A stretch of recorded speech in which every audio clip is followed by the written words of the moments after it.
Yo, what up? This is Big Shaq, and you're watching The Jordan Jackson Show. I am Logan Paul, and you are watching The Jordan Jackson Show. Tune in. Don't watch nothing else.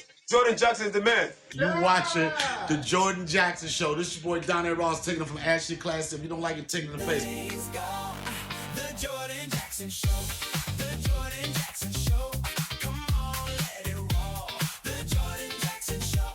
The Jordan Jackson Show. What's up, everybody, and welcome to The Jordan Jackson Show. If this is your first time watching, I'm your host, Jordan Jackson. I got a great guest with me tonight, and I'm super excited about him being here because not only is he a good friend of mine, but he's been in the comedy game for a long time. And if you know him, you know he's gonna always keep it real, and he don't bite his tongue about nothing. Welcome to The Jordan Jackson Show, my homeboy, Kelly KDubb. What's up, man? What's happening, sir? What's up, bro? What's up, bro? Jordan Jackson. Open this thing, you know. Yes, sir. What they don't know about you, man, is the first time that I met you, I had done a skit. You seen the skit on the page and was like, yo, you know, this is pretty funny. And we teamed up and, you know, did a couple of skits, bumped heads a little bit, trying to... I didn't bump heads with you. You bumped heads. You were down there by yourself talking. That's how you think it's how it's supposed to go, but that ain't how it's gonna go. But you know what I'm saying? We formed a friendship. You don't really rock with a whole lot of people, but you know, what is it about that skit that made you say, oh, you know, this guy might be worth giving a little bit of my time to? Tell me the skit you shot? Yeah. First off, nigga, it was probably the best skit you ever did. You ain't topped that skit yet out of all the skits you ever did since then. I'd be like, yeah. But, no, I'm just fucking with you. But that was a funny ass skit. And I seen just the hunger in that skit and the passion. And I could tell it was true, because you is you. When I met you, it was simply you. You just was, you know me, you just told me the truth for everything. Right. You know? Shit, I believe you, because you already told me. When I first met you, you was like, I ain't got no money. I was like, this nigga admitted, he just said it. Like, he ain't got no money just that fast. Most people lie, like, you know, right now I ain't in position, you know. Use big words, financial difficulties. Yeah, in between blessings, but I like in to use between, that. yeah, all this shit. And they said, I ain't got no money. None, I just had the hunger. Yeah, but so, hunger. The funny thing about you, though, is you ain't gonna bite your tongue about nothing. So, you know, I'd be like, hey, man, I got this joke. And you'd be like, yeah, hack. Yeah, Bruce said that 2 years ago. Hack, Earthquake said that 5 years ago. And I'm trying to run this comedy by you, and you're just like, nah. But then one did catch your eye when I was talking about being in relationships and how the longer you were in one, you find yourself doing stuff you really ain't proud of. So I put a little bit of food back in the pot so I didn't have to clean it. You said, now that's comedy. You know what I'm saying? Because it actually made you laugh. With saying that and what's going on in the world of comedy today, what do you think the difference is between what's going on in comedy today and back then about the genuineness and not being censored on not being able to say what you really want to say in comedy today? What's the difference between back then and how it is? Which you can't really be a comedian today with all the stuff that's going on. You being censored, you could be canceled. Well, the thing about it is, you can't be canceled. Nobody can cancel you. But I understand you can get some backlash that's good too. All of it's good. I love it all. Like, I've already had a lot of it come at me and I loved it all. But comedians are the only somebody that still got the free speech. We the only somebody that can say all this stuff. You know, I watched Dave Chappelle go on there and drop the F, you know, faggy. He just said it. He said State Farm Marina in front of, you know, 20,000 people. So it's like we the only somebody that can talk. So I don't see much that's changed.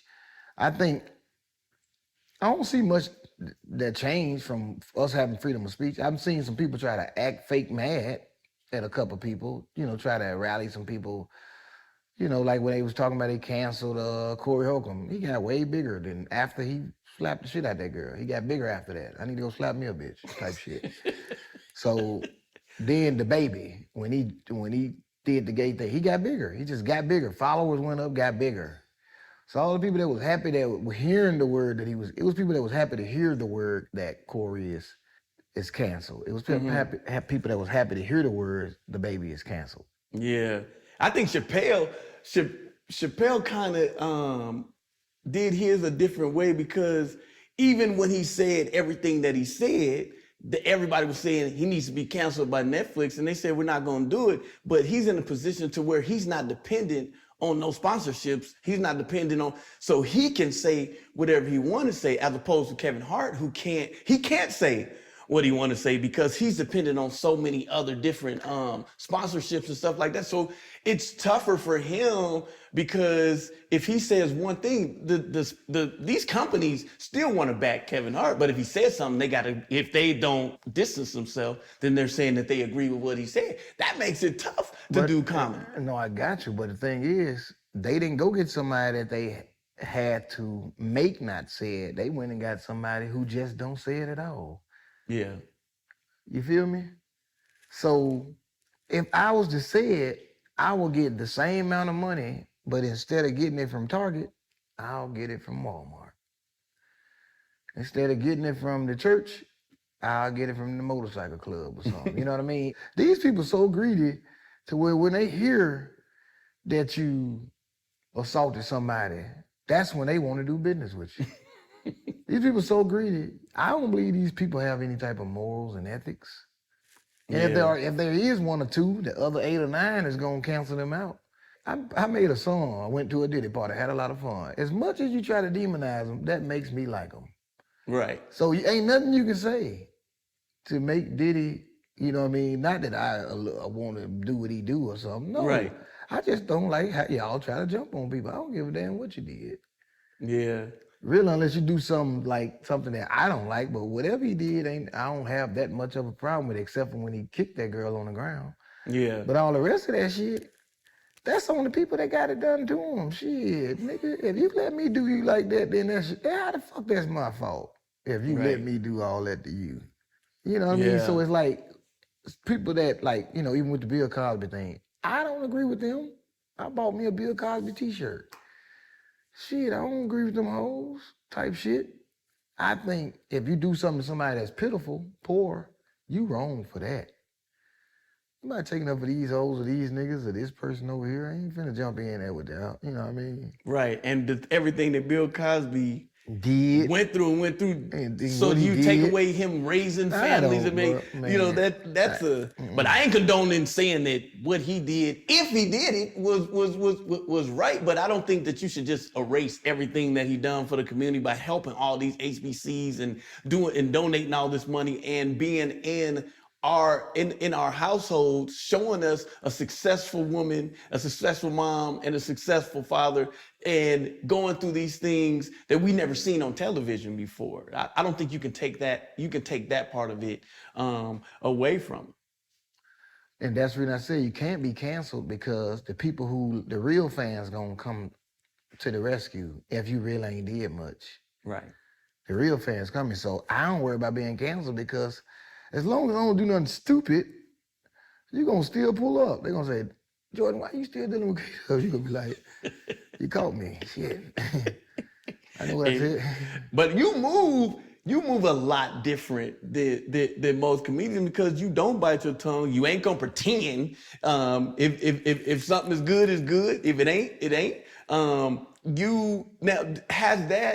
Do you think have that helped, or has that hurt your career or helped your career in any way by being so outspoken? Because I mean, you a Gemini just like me. We gonna say what's on our mind. Is there anything that you said you'd be like, maybe I shouldn't have said that, even though I meant it? You know what I'm saying? It might have curved my career in another direction. Did you ever have a moment like that? Never. I think I would have to be laying on the back of a fucking ambulance stretcher and see the blood, and they saying that somebody shaking their head. I would have to see somebody's eyes like, that's the only way I think I made a bad decision. But fuck no, nigga, I don't work a job, man. Look at my fucking, touch my hands, man. See how soft they are? I don't fucking work a job, bro. You make people laugh for a living. $200 pair of shoes on, fucking $30 pair of boxer shorts. I don't even remember where I bought this fucking shit from. I make so much free money. I don't even know what the fuck. So no, I need to keep saying anything like I've been doing 25 years. Like, I don't think I had an ugly girlfriend in 25 years since I started doing it. I used to have one every now and then, an ugly girlfriend or some shit. But I haven't had one since I started doing stand-up. They all just been pretty. All of them in a row. Like 3 or 4 I've had over the years. All of them pretty as shit. 20-something years. Huh? You said in 20-something years. I've been doing comedy 25 years. I've never had a job, never thought to have a job, never picked up the phone and call a promoter to say, hey, can I come on the road to do this show? It just always. So some people blow up this way, and then some people blow up that way. I blew up because my uncle, T.Y., he tells me all the time, I wish I can do what you do, because he's just there. He just chilling. He wish he could, because he's funny just like me, funnier. But he don't get paid to do it, and I don't ever have to call nobody. They call me. Shit, I'm blessed, nigga. I called you to come here. Because I picked up your phone call and I was blessed. So what did I do wrong? Or did I do everything right? Right. I did everything right. Look at this equipment. Man, my cousins couldn't get this many cameras in front of them if they couldn't pay for these many goddamn cameras. In the building. They couldn't. So before Kelly became KDubb, how did you become KDubb? Like, what made you decide I'm finna go into comedy and I know I can make me some bread off this and I ain't gonna have to do nothing? I ain't thinking about no money. I wasn't thinking about Never no thought money. about money. Never. Bruh, this is my right-handed God on my son, but I've never thought about none of that shit they be bringing up to me. Put it like this. I always tell this story. My mom used to watch Def Jam and shit, and I used to look up at her from the floor, and she laughing like it ain't nothing. So that was it. I think that got it right there. That did it. So then Chris Tucker came out, and then once I got class clown in the 9th grade, then I graduated high school June 6, 2001. I was in Atlanta, July 22nd, 2001, standing by the stage at Uptown on Peachtree. So it was never a time where was not what I was gonna do. I was gonna do stand-up back when I was 7th grade. I just didn't know what to call it. I knew that I would be the Chris Tuckers and the Bernie Macs. I knew stand-up comedian, but I didn't know room. I didn't know the word room. I didn't know 5-minute set. I didn't know set. I didn't know start doing stand-up. I didn't know open mic. I didn't know go be stand-up. I thought just because I looked funny, I knew I was going to be it. Because I go look in the mirror, and I got a cousin named Derek, older than me, about 4 years older than me, 5 years older than me. He'll tell you. I used to tell him that when I was about 7th, 8th grade. My cousin Troy, I used to be like, do I look like a comedian? Nigga, class of 2001 can tell you, I used to tell them that I looked like Chris Rock when I was about 10th grade, they were 9th grade. Wow. But the girls, it was a few of them. I remember their names. I used to be like, don't I look like Chris Rock? This was always one thing. So I tell my partner, John Eubanks, I always tell him, I never been an amateur comedian. He be like, nigga, everybody have a rookie year. I don't care how good you is. Deion Sanders, Michael Jordan. I said, not me. I never had a rookie year. So first time you touched the stage. First time I touched the stage, I didn't know it at the time because I didn't know what comedy was. So even when I tell this story, it sounds like I'm disrespecting Earthquake. But I didn't know no better. I yelled out like, nigga, put me up. What the fuck's up? Because I thought I was supposed to go up. I didn't realize if you don't go up, you don't go up. Right. Ain't nobody taught me when Earthquake go up, he the headliner, that's it. Ain't nobody taught me that. I went up, Earthquake brought me up after him. Because I was dumb enough to yell out at the stage. So when I made it to Atlanta, and Nard told me, Nard and Dave was in there. Nard said, you don't want to do the night. Come back Tuesday. Shouty, he hosts a regular open mic. My shit stripper dope dealer. I was like, okay. Because I thought that's what I was listening. Because, I didn't know, I knew zero about nothing. Like I said, I didn't know nothing. When I repeat everything I said earlier, I knew none of that. So I was like, okay, he said Tuesday, that's the night I gotta go up. Nigga, I goddamn go home and stay up for 2 days waiting until I'm on propofol. I couldn't go to sleep. So anyway, I was up 2 days waiting on the goddamn 48 hour, man, to get to Uptown, 9 o'clock. I was up there about 7. I always came up there early when the waitress got there. They be shining forks to the table when I get there. So I get there. Man, it took a long time. I got there for everybody. I walk in that motherfucker, man. Comedy club, I hear, do I do, everybody be living it up. That shit was playing or something. Or Rock With You, Michael Jackson, I wanna rock with you. I see Daryl Dam on the step. I see Bubba walk through there. It was this other nigga named D. Michael D. We was all amateurs. Daryl was over there on the step. He was over there by the DJ booth with the comedians. He was already in it. D. Michael D was over there by me. So I'm like, I know he ain't shit because he over here by me. I knew I didn't know shit. And he over there asking me questions. And He said, so, do you think I need to start out like hard and harsh? Like I'm a reverend son. I'm like, man, get the fuck out of here, man. I don't even know what the hell you talking about. Start out what? What we starting out? Like, oh, so it's a set? What he teaching me set? And he gave me the word heckler too. He like, that big black guy there is supposed to be the heckler. And I look and see Bubba. I was like, yeah, he heckled me. I got something for his ass. That's what I say. So coming in there, I sat and watched the whole show. You know how you sign and listen, don't go up? That's normal, right? Right, in You Atlanta, for sure. You need to respect that, right? I didn't know nothing about it. They went through that whole list. They put everybody up, Daryl and all these niggas. Man, this shit ended. Earthquake. I was so fanned out because Faison Lil walking through there recording with a camcorder. So I'm fanned out at these comedians going up there. Marcus Combs, rest in peace. I'm like, I'm fanned out at the same time. That Earthquake, my first day in the comedy club, Earthquake walk up there and kill that motherfucker. I'm fanned out, but I'm torn. And it's the same shit I go through to today. Like I gotta stay away from the comedians I love. I don't wanna go around them because it's easy to turn to a, you know what I mean? So I stay away from the comedians I love. The ones I love and grew up like watching, I stay the fuck away from them because anyway, I'm fanned out, but then when this nigga started rapping up to me, y'all have a great night, I'm in it like, fuck wrong with this nigga, man? You dig? Like, I ain't went up. I've been waiting, I've been asking. I had already got him, went to the bathroom, asked Lab, Love, and a couple other people. They were like, well, the show is over, it's over. They give me straight up comedian talk. If the show is over, it's over. Well, you can't go up after the headline. That's a rule.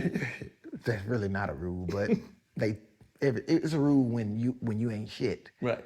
But if anybody walks in and if you get done headlining and somebody as simple as Tyler Craig walk in and say he want to go up, that rule don't apply.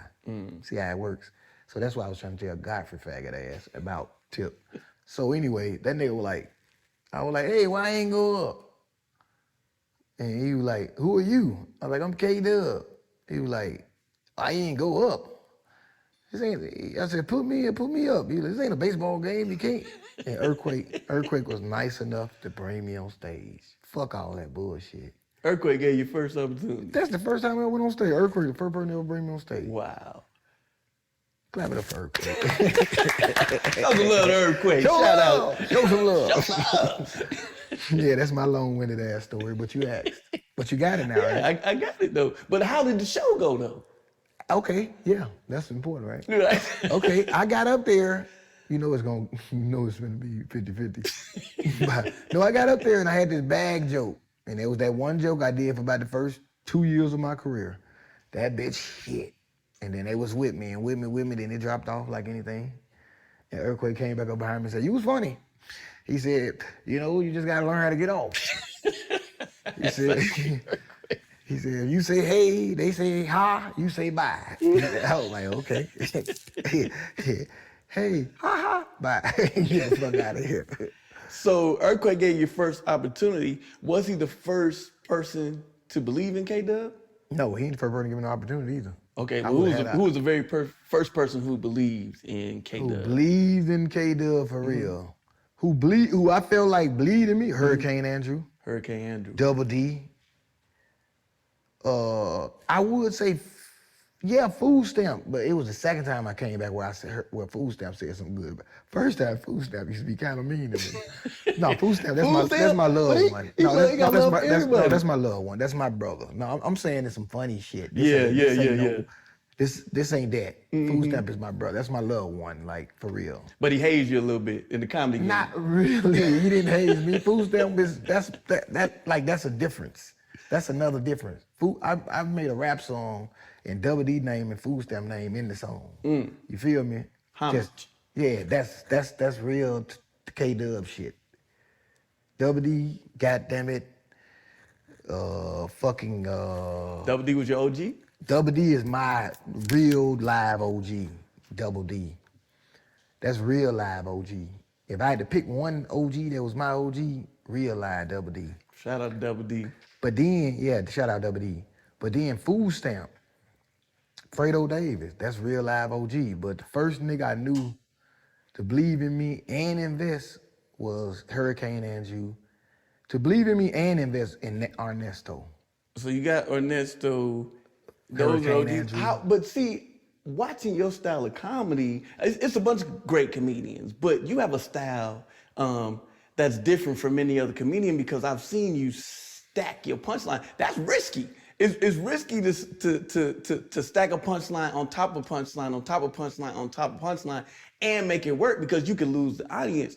When was the first time that you realized stacking punchlines would work? Because I haven't seen anybody else with that type of style. When the first time I've seen it work, probably about 19th grade. I used to wear, you wear your little shorts like you got no shorts. That's why I tell women all the time, I say, your kids exposed to everything when they go to school. Cause I had my pants, right? This is the first time I remember ever stacking a punchline. Girl was sitting right there. And I pulled my shorts all the way up. to here. And I was like,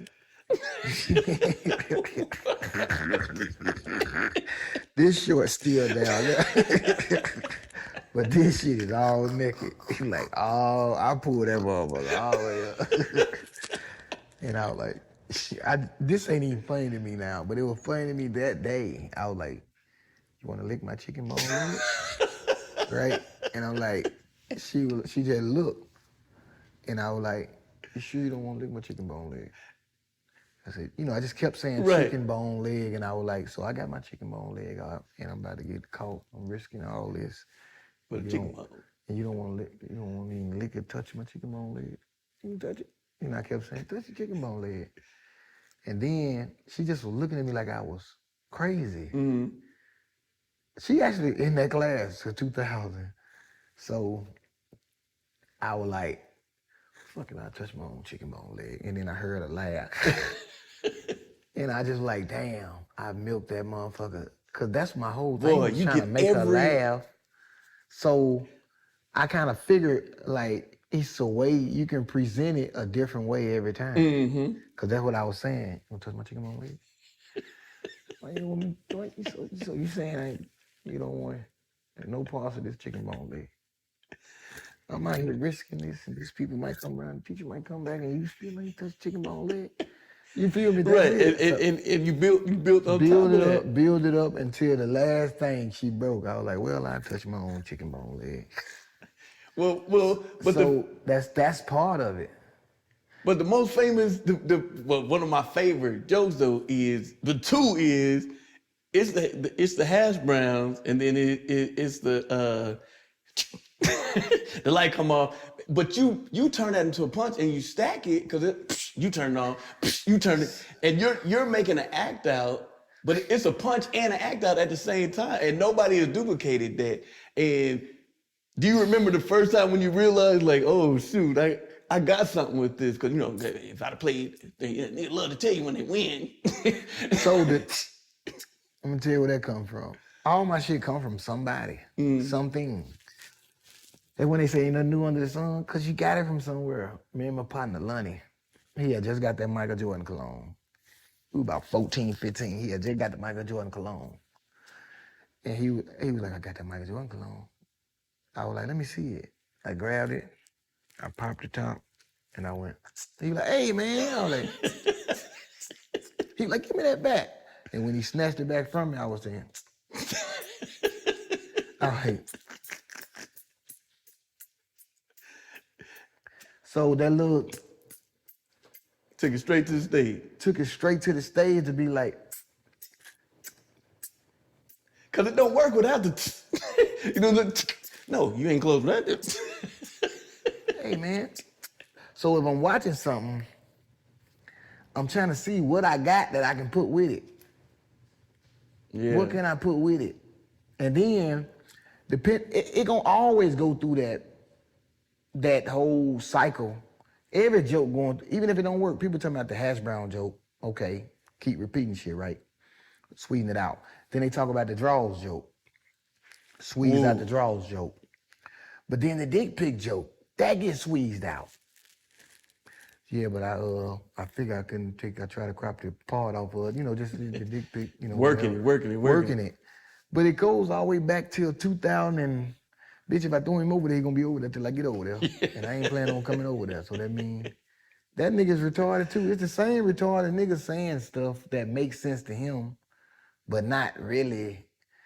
It makes sense to everybody, but it's overmade sense. Yeah, but it's simple. But and it's so simple. You know what I'm saying? Most of the stuff that you do is so relatable and simple. As a comedian, you're like, damn, why I didn't think of that? You know what I'm saying? Because it's such a simple premise, and then but you were able to get personally win a lot. You know what I'm saying? I always want to tell you how to put it. work it, and it's just like, bro, that's and I haven't seen anyone that's able, because it's not like you're going for the laugh. It's just like, the punch and the timing of it, and it's gonna hit. It's a style of its own, because a lot of what we see is just because you got entertainers and you got writers, in my opinion, when it comes to the comedy, and then you got people that are writers that are entertainers, and we see so much comedy that when you sit down and you see a comedian, it's like, all right, it's on stage. But I notice we'll be sitting in the green room, you go up, half the comedians run and sit down, and they want to watch it. Do you feel like, who are the pupils under you? Like, you said they was your OG. Who are you OG to? Hell, you. I don't know. No, you definitely want to be, because you answer the phone. Yeah, shit, I don't really goddamn know. It's comics that's up under me. But man, half the time you don't pay attention because you think everybody getting the same thing. You know what I mean? Whether somebody coming and watching me perform, I go watch people perform, and I watch other people go watch other people. So you don't take that as a merit. It don't be like, yeah, when I go to the stage, motherfucker come watch me. You don't know. You ain't even paying attention to that. You don't notice it because you seen everybody get it. Like, listen, man, you killing that. So it ain't like, I would say. But because you're confident is, you do this. Even if I get booed off fucking stage or something, I'm gonna know that I do this. I'm like a pain freak also. I like to try to, what I call alligator syndrome, like the smallest little gator that grows to be bigger than that 18 wheel out there almost, right? That's why I try to take the smallest part of jokes and magnify it big, because I don't really like to do the hack material. Right. And I don't really like nobody dressing like me, looking like me, or no jokes like me. It's my jokes I had to let go because this fool want to try to do it too. Now you can have it. You can took my damn joke, man. Right. But I had to do something different with it. So that's what you're seeing more than funny. You're seeing more of me trying to really, really be different. So you might say, oh, that shit is funny. Yes, because I'm so separating myself from these. I'm so doing that. Yeah, you just ain't gonna go up there and just get a laugh and try to get a laugh. But it's funny, the confidence that you have. I done did shows with you, and I'll be like, yo, man, they just didn't give me what I wanted. You're like, you ain't always get what you want. That don't mean you didn't. That don't mean you didn't perform. You didn't have a good set. How many years did it take for you to realize, just like, I'm not gonna, because I ain't never seen you have a bad set. So even when you saying, bro, you're not gonna always get 1,000 knee slappers and all that stuff at a show, and you like, bro, why is you talking like that when you can just be, in fact, that you enjoy it and people laughed and you had a good set? Do you feel as a comedian? Because I can't see you being rough on yourself, because I ain't never seen you have a bad set. When you go up there, you just rough on myself when I get off that stage. I kick my ass 100% of the time while I'm up there, before I get up there, when I'm up there, and when I get off, and when I get home. I used to do that with my partner Daryl. I used to do that with Daryl. Daryl didn't understand it. It was more negativity to him. It was more of whatever he could think of it, fathom in his brain. But he didn't understand how competitive I was, even with my own self. I might would tell him like, yeah, Daryl, you ripped, but you did the exact same set from yesterday. And we so used to seeing me doing the exact same set from yesterday. I'm like, but you don't have to do the exact same set. Never, man. You need to be trying to do something different. 100% of the time you up there, if you wound up doing that goddamn Like, I haven't done the fucking lottery hash brown joke in 5-6 Right, years you ain't since got I did it. Since it blew up, I ain't did it no more because I ain't got no room for it no way. I'm glad it blew on up. Now I can go work on something else. Because while I was doing the hash brown joke, they was begging me to do an old joke then. Kev on stage and to hear them, they like, do the hamburger joke, do the hamburger joke. Because when you like the comedian, but you'll understand when you battling with yourself. But people don't understand. It takes so long to get consistently funny that when you do, it's hard to try to throw in the new material because it's like you can feel it. Like you know your jokes that work, that hit. When you working on something new, you can kind of feel like you tapping that water. Like it looked like this. It could go this way. So sometimes it's a little bit harder to work on that new stuff, especially when you don't got paid. Do you work on new material even on paid shows? Yes, I work on new material on any show. I work on new material all the time, like all throughout any show. We were on tour, me and Tip and all us, C-Rod, he was like, can you do a different set every show? I was like, yes, nigga, I do not the same joke, no show. All this shit gonna hit if I press on it. Yeah. If I press on it, no matter what joke it is. You want me to press on this joke? It's like you would think that this is the joke I'm pressing on today, man. If it don't come out good, then it just didn't come out good. But I was pressing on that motherfucker. Right. So whatever joke I do, old joke, new joke, whatever joke, I'm still, cause I ain't the kind of nigga that going on stage wondering, am I gonna be funny? I be knowing that, but I don't know how long you want to see me. I be thinking about people just get tired of seeing a motherfucker up there type shit sometime. Or motherfucker might be waiting on the next motherfucker behind you. So I have that in mind sometimes. Like, let me get on out of there because they probably waiting on, MC Hammer to come up next. Whoever the fuck next. What's crazy is I be hating the people who got these one-track minds. Like, it's so positive to say, hey, this, that. But sometimes do that positive shit you saying make sense. Like I might say, I don't know what, I might don't agree with this comedian. Like, I'm a Bill Cosby type of comedian. Like, I'm not these comedians. I fuck with Bill Cosby. My top 5, Bill Cosby, Red Fox, Eddie Murphy, Dave Chappelle, Mantan Moreland. And whoever I didn't say either suck to me or ain't shit to me flat out. You feel me? Yeah, whoever I didn't put in that 5, and I'll give you 5 more. And whoever ain't in that 5, suck to me. Chris Rock, Jamie Foxx, fucking the Wayans, all the Wayans. Chris Tucker, Rob Schimmel.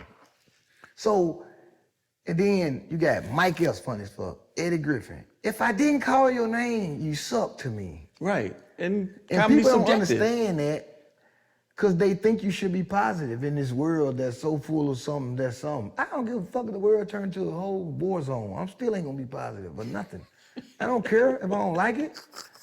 Like, fuck y'all fucking TVs and social media putting in my brain I need to be nice or kind or some shit. No.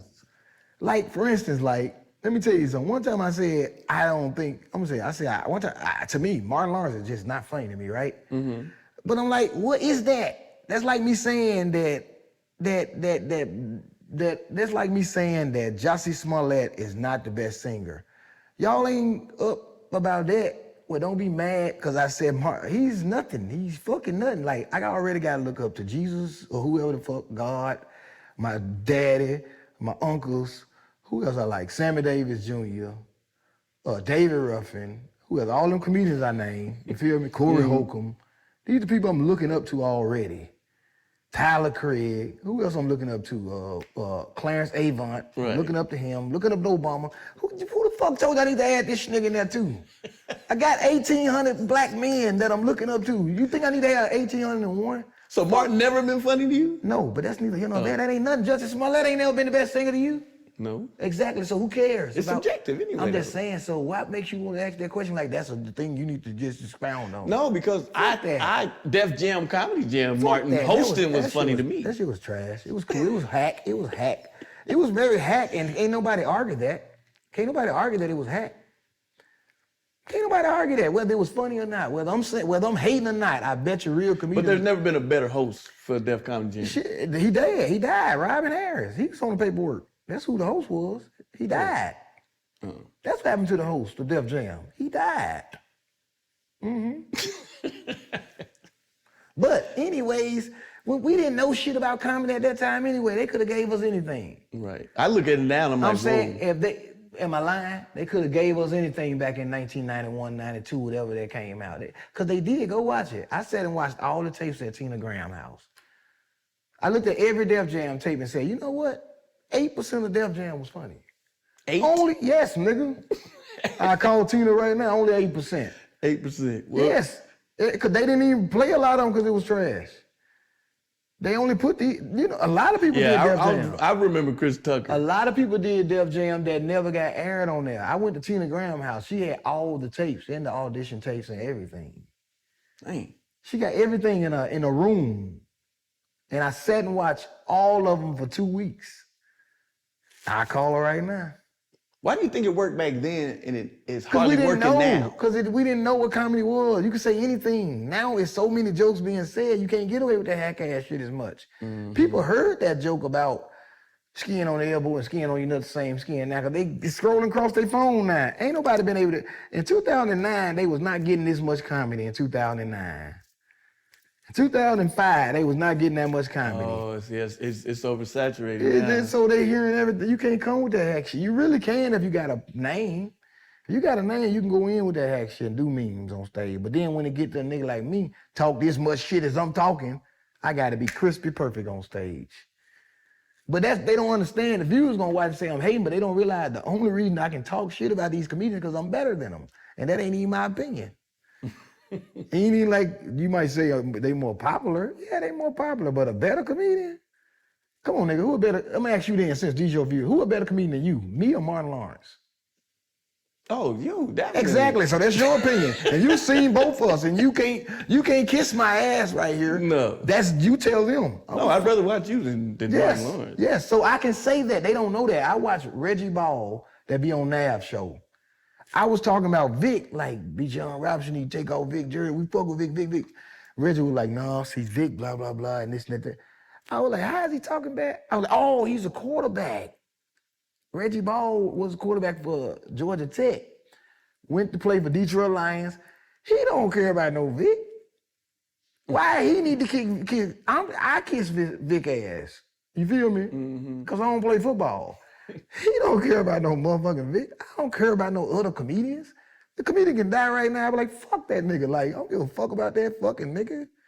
Bitches be happy like, oh, I love Bernie Mac so much. I love, bitch, I don't give no fuck about no motherfucking Bernie Mac, bitch. You better get out I'm a comedian. Right. Bitch, I'm a boxer. You think I give a fuck about Mike Tyson? I'm the greatest of all time, bitch. You feel me? But they don't understand that. But that's when I looked at Reggie Ball, I was like, oh, he could talk about Vic like that because he played the sport as long as Vic did. And I've been in this shit 25 years. You know what I mean? So boom, there it is. So, we've been chopping it up, but I still need you to answer, how did you become KDubb? How did that come to be? I used to work at McDonald's. So it was a girl named Kelly McLean or something like that at the McDonald's, and I was Kelly. And they was like, she said Kelly Dubb, and I just kept it. I had never thought about a Kelly Dubb. And she hit me with the Kelly Dubb, and I kept it. And it was like KDubb, Kelly KDubb. Because I started seeing it, like niggas' name be Keith Washington and Terry Washington, niggas' name T-Dub and shit. People ask me this day, like, what a dub is? I be like, W. They be like, what do you mean? W, like dub. Oh, dub. I ain't even put that. That's correct. Because I'm just doing dub. I ain't even think about, like, dub. Nigga, that's crazy. Yeah, You don't even, because you just see the dub and just, you know what I'm saying? That's just the, wow. It's like dub for W. W. It's a few people like P-Dub, he call his name Peter Ward. He calls himself P-Dub. And most people that be Washington or Winston or Wilson or William or whatever, they always dub it out. So if you became like this, because I know you stand up is your thing, but you do act in movies. You in the Apartments Part 1 and 2. If you was to become like a big actor, would you just go to Kelly Walker, or would you still, no matter what, it be KDubb? My name ain't Kelly Walker, no way, but no, I'll be Kelly KDubb, like Cedric Entertainer. Okay, you keep Like- it. I see some of them switch over and then, I don't know who they trying to impress. Some niggas like to impress white people. yeah. Some niggas just they just that's their standard. Like if they can get beside some white people, they feel like they something. Like niggas just like that.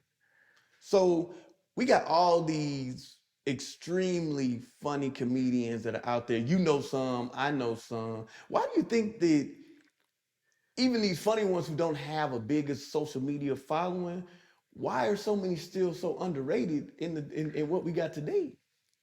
You said why so many comedians out here underrated? That's Yeah, funny like as fuck. they're really funny, but they not really getting the love that they deserve. They're not getting these opportunities over some of these other people. How you We know know they they not? funny. How you know they not? Well, you see them. You know. I don't see them. I don't know what you had going on for real. I mean, I can guess, but I really don't know, and we cool. So I know I don't know what they doing. Right, or maybe they don't want the opportunity. Or maybe you just don't know whether they getting it or not. You don't So you don't know. feel it's underrated I comedians. feel like, out because there. I can tell you, I don't feel that way because I would have to look at what else you would be doing if you weren't in the position you in now, that's doing this show with this free hotel room, at this bar drinking these people liquor and stuff, and you doing a show and you know you love stand-up more than you love anything, so you winning. Then they got this little $1,500 waiting on you after this show. So how you not happy to be on a cruise ship? How you not happy to be in fucking Oxnard Improv out there in California for 3 days? Like, how you not happy to? So anytime people say overrated, underrated, that's just probably just some shit black people use. I ain't saying white people don't. I don't think Asians and white people say underrated in their community. Yeah, don't maybe think- unappreciated. I don't even think they say that either because, like, you ain't shit no day. So who deserve more than who?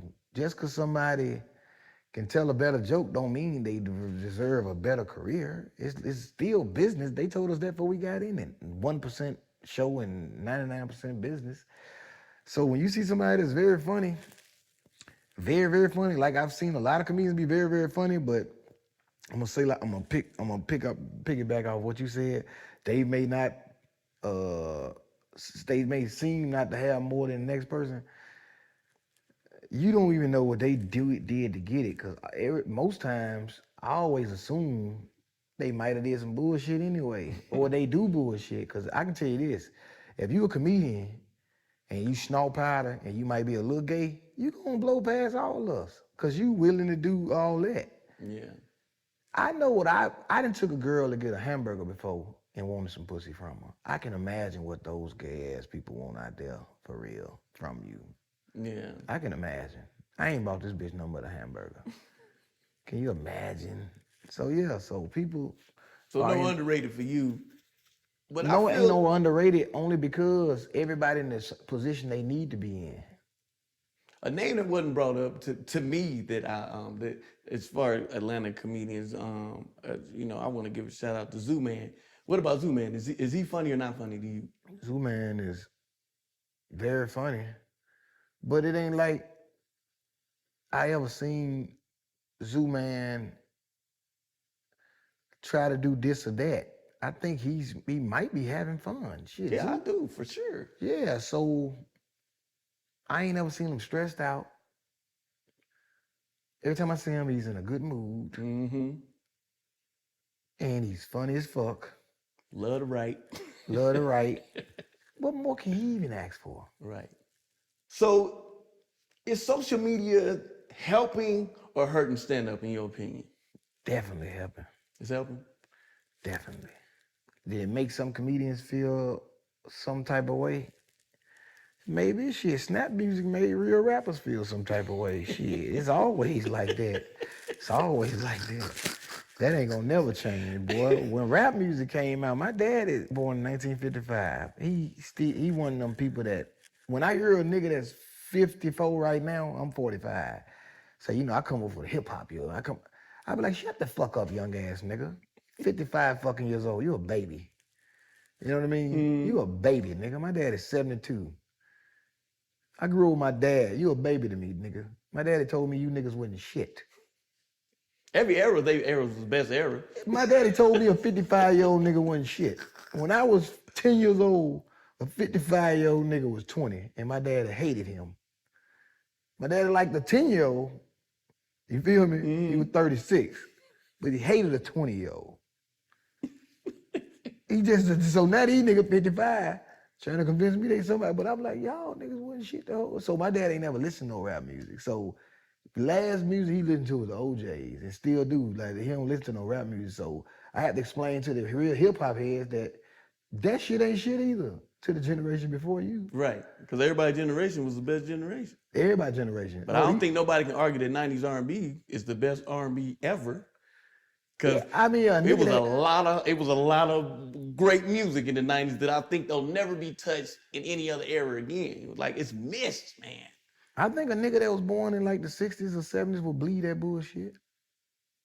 Yeah, I'm born to No, I'm saying, but you think it's a better era for R&B than the 90s era? yeah, for whoever, if a nigga was born, like my son Lee was born in 2008, yeah, from 2000 and about 23 coming on through here now, yeah. And you ain't gonna be here to argue with him either. Yeah.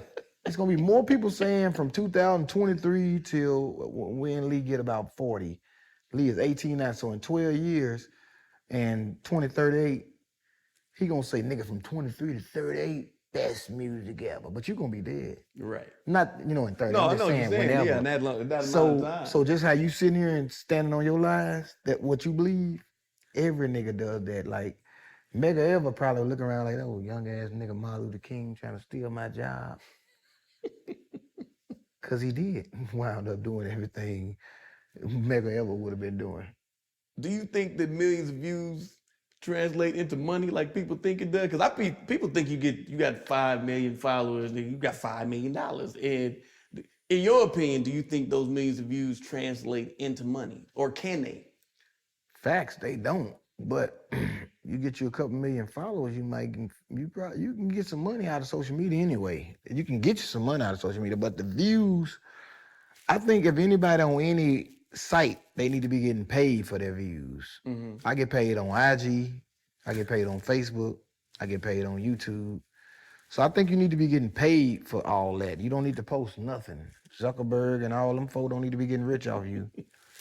So you need to be getting paid for it anyway, whether they paying, like on maybe on like on YouTube, you get 1 million views, you probably make you about $8,000-9,000 or something like that, It right? used to be like that. Because now views have been translated. View is a person going past it or just looking at it for a second. Qualified views. Yeah. They got So the qualified now, the views. qualified Right. views are watch time now. So if a person don't stay on it for at least 30 seconds to a minute, you get nothing.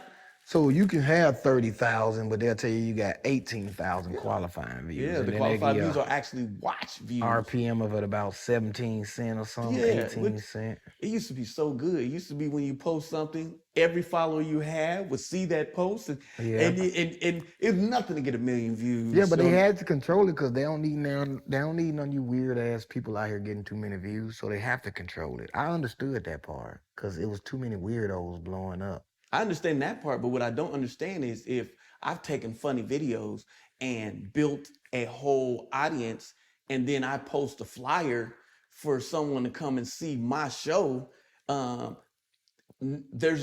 not gonna let anybody see that, but you'll let me do another funny video, and they can laugh at that. To me, the only reason that they're there is because of the content that I created, and now I want to make something off of that and have a live show, and it just don't work. I gotta pay for my own fan base to see my comedy show fly. And they seen Matt Rife got rich off of it, and then they on TikTok and they just stopped pushing stand-up clips, period. Because they weren't getting paid off of that. But he built what, 20, 30 million? I don't understand how I could build something with those people who are on that page for me, but then I can't benefit. I mean, you're gonna pay me, but I mean, I can't benefit off the pay. I can tell you what the algorithm do.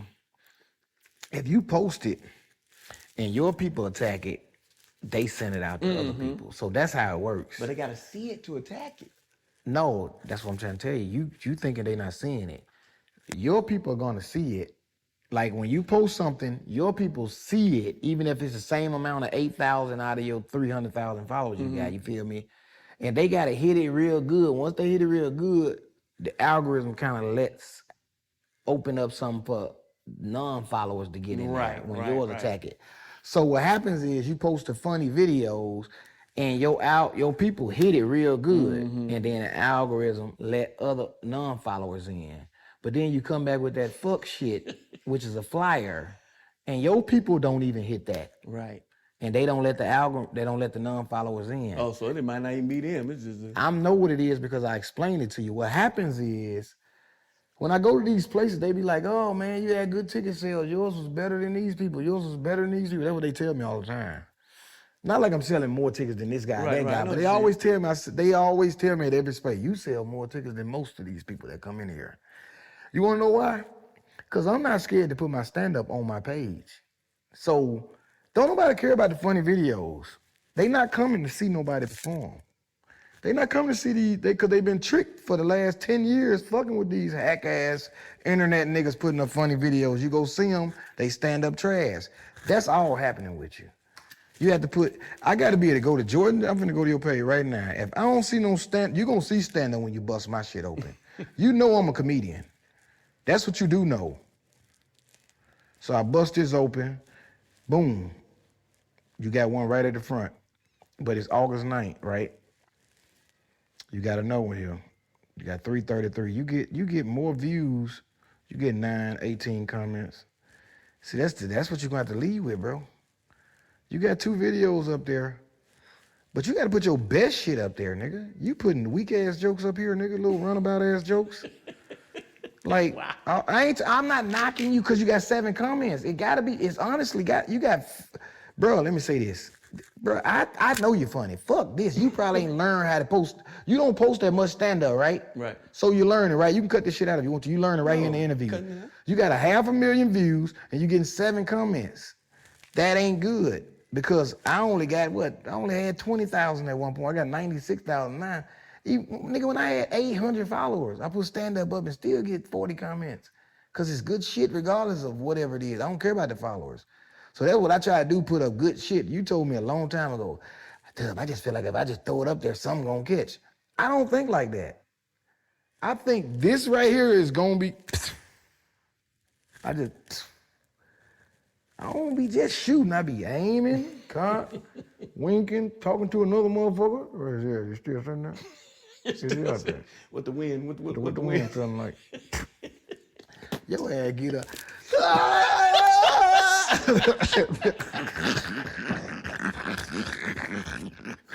Bro. I'm gonna hit some goddamn, you know? Oh, lady How on you the doing? board. You got the one eye. Hey, bro. So yeah, it's like really like that hash brown joke is on my page, and it's gonna go up there again. I'm gonna pound it because math is the best thing. That's the first thing they want you to learn is how to count. They want you to know how to count before you learn how to read. That's what I tell a bitch all day, bitch. I can't read, but I can count, right? So I'd rather know how to count. Can't I read this? I don't know what you owe me $2. Say I owe you or something. Give me that money, I go buy education. Anyway, so with the numbers, 8 billion people, put that shit out there, man. If you get 8 billion views, then you need to come up with another joke. But if you don't get but 1 million views, post that bitch again in 6 months like the goddamn funny salesman be doing. Yeah. That nigga do a skit and post other skits, but then he drop his old, cause he know ain't nobody, and they be on there, all his comments, bro, he done dropped the video with me and Tip and all us in DC 4 times. And it's new people under there, I'm looking in the comments, I'm like, y'all ain't seen this the 4th time he dropped it. They don't see shit. I do my shit like that. I go at the bottom and pull that shit to the top now. Cause if I got, nigga, I know I had 67,000 followers 4 months ago, now I got 96. Boy, I got 30,000 more people, man. Bring this shit back to the top. And I'm getting paid. Bro, we dropped this shit like they did E.T. back in the day. So that's the problem right there. They still got people like me over here who they rather wait and see because I did make them laugh. People like you might think if you make them laugh, they come to see you do stand up. That's dying every other day. Them type of fools going away every day, just liking somebody on their phone and paying their hard earned money and getting them mad. Them folks be mad because I done hosted for a few of them. And I get off stage, I mean, them folks, and the people that's fucking up is my people, so it ain't like I got nothing bad to say about them. So it ain't like I'm happy they bomb, like, oh, these niggas ain't funny, these internet. No, that ain't what I'm like, no, this nigga's my heart, nigga. This one nigga's this nigga fucked up, bro. This nigga did 22 fucking minutes, bro. I promise I did, bro, the nigga told me do 10. Told him do 10, and he did 22. For the whole show, it got to go hour and a half. Wow. I was like, why you didn't tell me do 40 or 55 or 100? I did 100 for you up front. You paying me pretty decent. It ain't bad. And you ain't selling nothing. I got the whole track out there myself. You know what I mean? Like, nigga, I would do all the time. 22 minutes? Really, 21. That's like a 42 minutes. The show got to be at minimum an hour When and a half. Shawty went up and did, when I'm just calling the first show. When Shawty went up and did 10 and got right off, I was like, because I did 10 and brought Shawty up. And Shawty was like, man, y'all have your little, I had a good time with y'all, man. I said, whoa. The feature supposed to do 25 minimum. I said, Shawty coming already. So what do you think you've done that's, because you've stayed relevant, you've been in the game over 10 years plus. What do you think that you've done personally that's kept you relevant and staying booked the way you are today?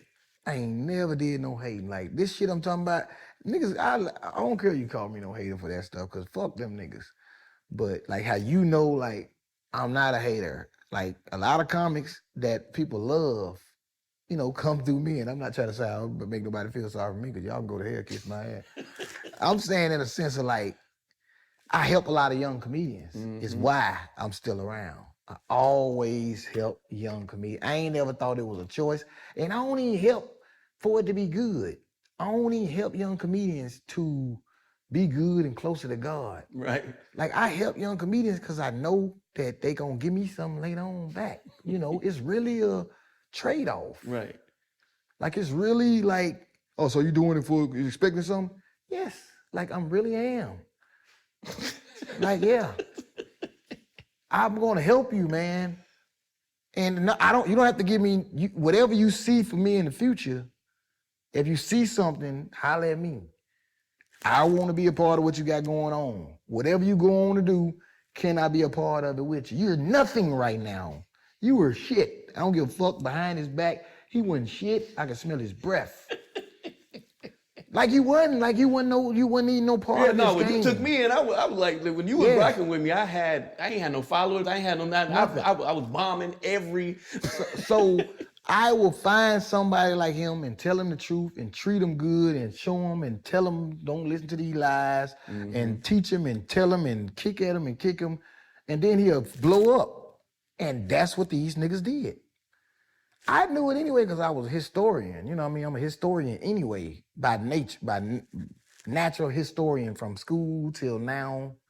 That can tell you every Super Bowl in the school, that can tell you every president in their party, that can tell you every fucking whatever the fuck you want to know.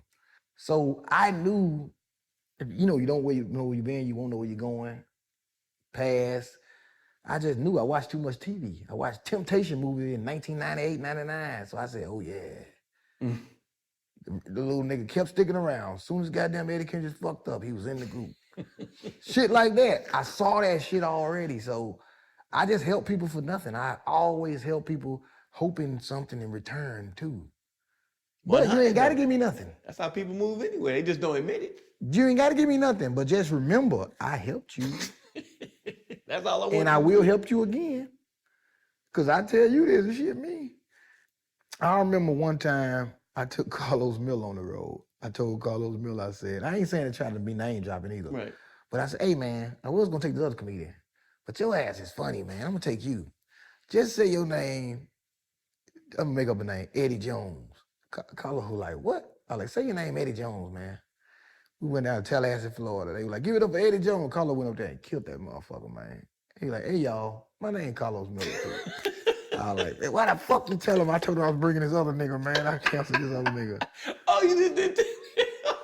Yeah, I canceled the other nigga, but I ain't tell the promoter because I ain't want him to say, well, fuck it, I got somebody else. So I just, Carlos showed up. I didn't even know where you were going with that, man. Carlo went up and killed that motherfucker. Carlo went up and went crazy. They were like, give it up for Eddie Jones. Carlo was like, nigga, my name Carlos Miller, bro. I ain't finna kill that hard. Y'all can refer to me. I was ready to get out. We got that money, we were gone. But that's all. I put niggas up and show them the way. Can't take the game with me. I get hit by a car yesterday. What I'm doing with the game, I've been had the game from August 1st through the goddamn 14th for nothing. Just been having the game in my pocket. Well, that's funny. Now I know you get tired of answering this question, but you know, this is another audience. Let me say this. Go I ahead. know a lot of people don't like it, but I'm the one that gave Tip the game on comedy. That's what I was about to get into, because did you know when you brought him up to that stage that was gonna create a buzz and itching him to create a whole tour and for y'all to hit the road? Did you know bringing him up was gonna spark that?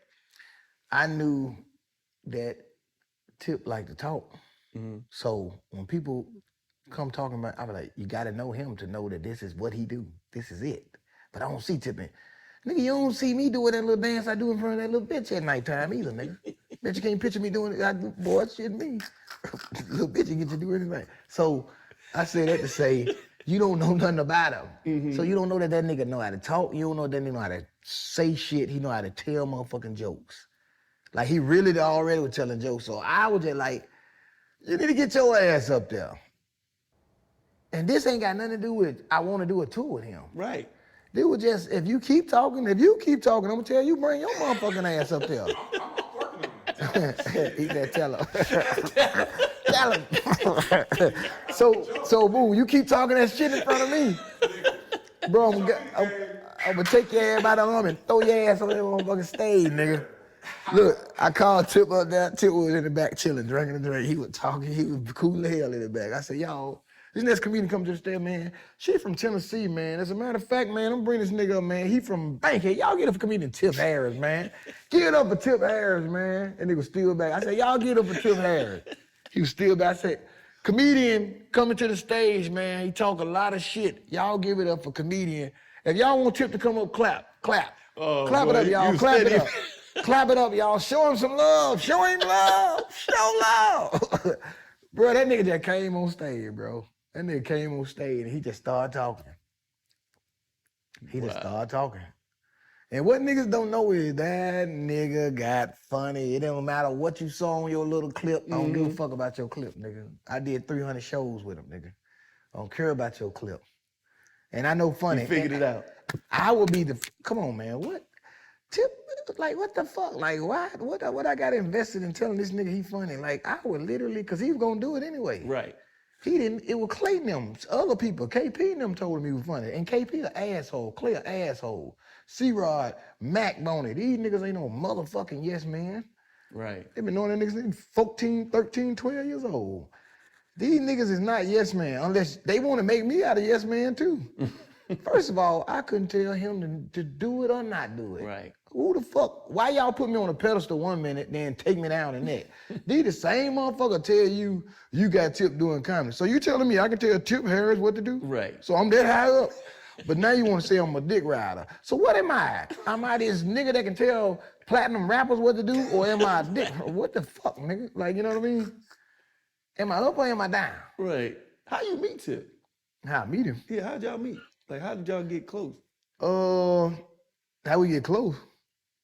Man, I ain't close with that nigga. Man, you was on the show there. No. No, he'll say that. That nigga say he don't fuck with me. I don't fuck with that nigga, man. But no, we met at, I met that nigga at Magic City, man.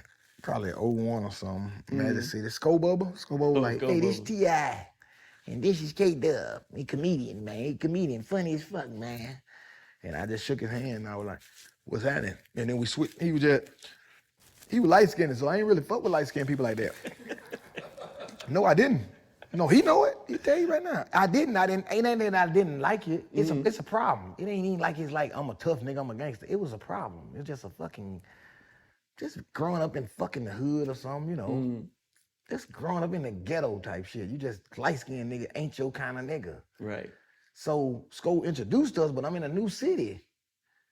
And this nigga's a gentleman anyway. So he like, yo, how's it going, man? Gentleman, like real Martin Luther King type of ass nigga. So, you know, better than me. Because I don't even know how to really shake a motherfucking hand at that time. Right. I'm 20 years old. This nigga got firm, grand shaking everything. My shit all, yeah, so Sko like, you know, he be rapping too. I was like, okay, cool. Or whatever. Yeah, I a deal never- at the time, or he hadn't even got a deal yet? Well, no, he didn't have trap music. That's for damn sure. But I was in that album. I'm on that album. Wow. Oh, you rap too? No, I don't rap. Oh, okay. No, I'm saying I'm on that album just a special thank you. And I asked him why he gave me a thank you on that album. Because I was like, nigga, I ain't do shit to deserve shit to be on that album. I just asked that nigga that recently, like, why the fuck would you put me in trap music? Like, I understand Duval and Nard and Shawty, but why you slide KDubb in there? But I like it because it's the album Black and Red. Well, And for you know what I sure. mean? We introduced each other, but he was just like me meeting him right now. I don't know what he do. You show me a picture of him with a goddamn Oakland Raider jersey on, I'm like, oh, so this nigga played pro. You feel me? It changed who I see right now. Tip was like, yeah, because he got that gal out here. I was like, what? He said, Tiny. I said, Tiny. He was like, from Escape. I looked back over there. I said, oh, shit. Knew what she was. I said, oh, shit, he is. Well. So I tell Tip all the time, that put something on you, nigga. Because I ain't give a fuck about you talking to me that day in that Magic City. When I saw you with that, I said, that nigga got to be somebody. Escape was banging me. He got to be somebody, goddamn. But he wasn't even on music, man. Oh. He just was cool. I'm not bringing Tamika. He just a cool ass nigga. That reason he can move the way he was moving. Regardless of the album sales, he was just always a cool ass. He was a cool ass nigga that day, but I didn't give a shit because I was trying to be cool too. Man, I'm at the crib chilling one day. Hello, where the comedy shows at? I said, Uptown got a show. You gonna be there? I was like, yeah, I can be there, because I was new. Right. Somebody calling me about a comedy show. I can be there. I was geeked. Like I said, I knew nothing about comedy. He was like, so yeah, me and my guy gonna come, probably JG too. I'm like, okay, yeah, I'm gonna be there. The show started at 9. Nard hosted. He's like, yeah, I know I talked to him earlier, but you gonna be there. I said, yeah. I was like, all right. I was like, can I ask you something? He was like, yeah. I was like, who is this? He like, this Tip. I was like, oh, okay. All right, cool. Oh, okay, cool. The cool dude from the goddamn strip club. Goddamn, went down there to goddamn the comedy club. I come in there, I could see this nigga then. Nigga had about 5, 6 niggas with him. Nigga had a little jewelry on. I couldn't afford a goddamn, I couldn't afford, you know, a hat. Right. $36 fitted hat type shit. And they got brand new fitted hat on. I was like, oh, now I can see this nigga. And then he just was cool ever since. He was just cool. That's it. That's how it went. It wasn't no nothing. He hit me 10 more times to my comedy show. It was just all, that's why when I said, if you don't know the nigga, then you don't know. That's why I don't know him nothing but from asking me about comedy. So I think it's only right he did that. The parts y'all know about him, and you know me. Right, that shit was not out when I met him. All I met was a nigga with a heavy voice with goddamn spray painted dicky suit on, you know, talking to me in the club. And so that's who I knew. And then I looked back and saw, I'm not trying to bring it down because goddamn, like I said, that's my partner. But I didn't know. I didn't goddamn know much. Cause I wasn't trying to look for nobody. It wasn't nobody. I was too stuck on my goddamn self. Right. And that was the problem. That was the problem, because even once me and Shawty became cool, Shawty went to blowing up like old photo. This 3 years after knowing him. Why? Like, he still had the same heart from when I met him, same heart now. Why I was distant? From 04 after goddamn fucking Urban Legend, Man, I ain't see the man no more for real till about 07 till they started tripping on Tuesday. Then when they start tripping on Tuesday, you see him and barely damn speak to the man. He asked me these questions now when I used to be around Chappelle. He was like, man, why you ain't saying nothing to Chappelle? And he knows Chappelle my favorite comedian because I'm like, nigga, I don't goddamn know. And I wouldn't say career going into shit, but I was bored. In 2012, 13, I was bored because I had Magic City door from 2009, 2012. So I was getting that bread. Then I had Uptown. Me and Nitty Beats had Uptown 2009 to 12. I was getting that bread. Then doing shows, I was making, 10, 15,000 a month back then. Once it ended and that bread wasn't coming in 2013, everybody say the same thing. These hoes don't love you no more when your pocket's funny. I was down, bro. Man, one time I went out to LA, me and Shawty. I was out in LA. I went out there and did a show and didn't do that well. But I did pretty good. I didn't do well. I didn't feel bad. I know it wasn't that good. I got off stage and a nigga just met me in the streets, caught me like this. I'm walking out. This nigga walking like this and, met me like that. Said, you funny. You a funny nigga. They don't know you. I know you though. You funny. Blah, blah. This still my friend to this day. This about in January 2013 or something. Man, I'm talking to this nigga, man. I talked to this nigga an hour out there. We switched up numbers. He kept calling. He stayed cool. He said, I want to come to Atlanta. This is a nigga I don't know from LA. We came to Atlanta, man. He stayed in my crib, slept on the floor. And went back to LA. And get what he called. He said, hey, man, I seen your boy Tip on the plane. And when he came to Atlanta, I noticed that he talked too much. I noticed that he talked a lot. He was like, I seen your boy Tip. I was like, where you saw him? He said, on the plane. He said, I mentioned you to him. I was like, what the hell you mentioned? I told you I know Tip. I was in a couple videos back here. Right. But I ain't seen the man in 4, 5, 6, 7 years for real since really, I ain't really been around him like that for real since really 2004. And then that nigga said him out. That nigga said, yeah, nigga, I asked him about you. I said, what'd he say? He said, he asked, are you coming to LA? Because Tip on the way to LA, he on the way to LA. He said, what? He said, Tip asked, was you coming to LA? I was like, I'm coming to LA. Because I had already got Tip's number probably about 2 months ago. Right. In Charlotte. I was doing this comedy competition. I saw Neil running down the street. I got Neil's number. I had to learn it by heart because my phone was dead. I said, what's your number? You give me your number right now? I got to be like, because my phone dead and shit. Like when I get to a charge, I called Neil. Neil said, we just left Root Crew. We heading to the strip club, Onyx. I walked in that motherfucker. I had me and my two partner Bird and my other partner, Rue. Walk in there, Bird get 1,001. We go over there where they at. That nigga Tip, gentleman like he always been. Cool as fuck. That nigga said, let's work. That nigga like, man, you got to work. He was like, man, you got to work. Got to put something together. That's what he said that night in the strip club. I'm like, yeah. I ain't got an ideal or nothing in mind. Yeah. So they kicked it. They got out of there. We got out of there. Nigga, but then fast forward, Mike get on that plane. I said, nigga, I'm coming out there because I had just got this nigga number at the strip club 2 months ago. And he told me we got to work. I went out there and landed. I told old gal I was pulling up. She picked me up and everything from the airport. I got the crib called nigga Tip. I said, I had called Bob Sumner too. Red Grant was hosting the Comedy Store. Bob Sumner had me host the Comedy Store because Red Grant was out of town. I told Bob, I said, I want to do the Comedy Store, man. I said, I'm coming out there. I said, I'm coming out there to meet up with Tip. But I wasn't meeting up with Tip. Tip didn't even know I was coming out there. Bob said, okay, you meeting with Tip? I'm like, yeah. He said, Red ain't here. You want to host? I said, yeah, because I threw Tip name up in there. So he let me host because he knew Tip was going to probably be with me. And Tip ain't let me down, bro. I called Tip. I said, Tip, I'm coming out there, and I'm hosting the Comedy Store. He said, you hosting? I know the nigga love comedy. Been loving comedy. He said, you hosting? I said, yeah. Man, that nigga came in that motherfucker bodyguards and that motherfucking everything, nigga. Look, bro, that minute, that nigga left me at that comedy club, bro. That nigga watched the show, laughed his ass off and was talking to me.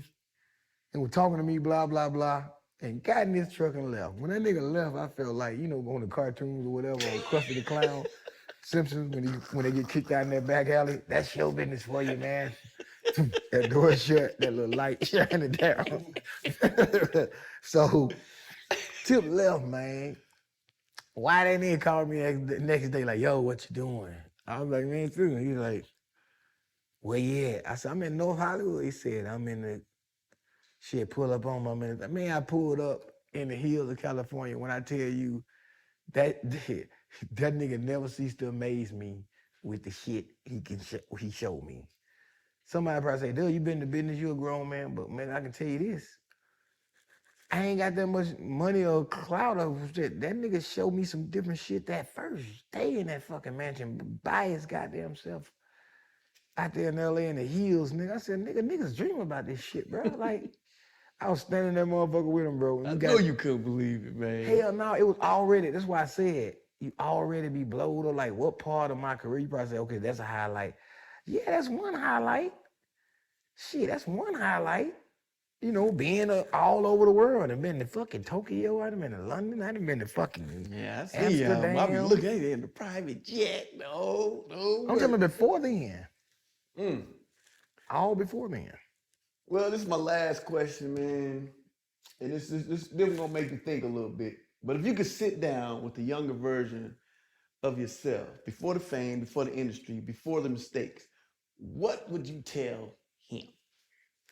With my younger self? Oh, yeah. I mean, the only thing everybody kind of can regret is to put on a condom with a few of them hoes. Now, see, that's some knowledge right there. He didn't put some knowledge on you. Not all of them. Not all of them. I didn't put the 112. 3 of them I could have put a condom on, bro. So check this out. This has been the Jordan Jackson Show, man.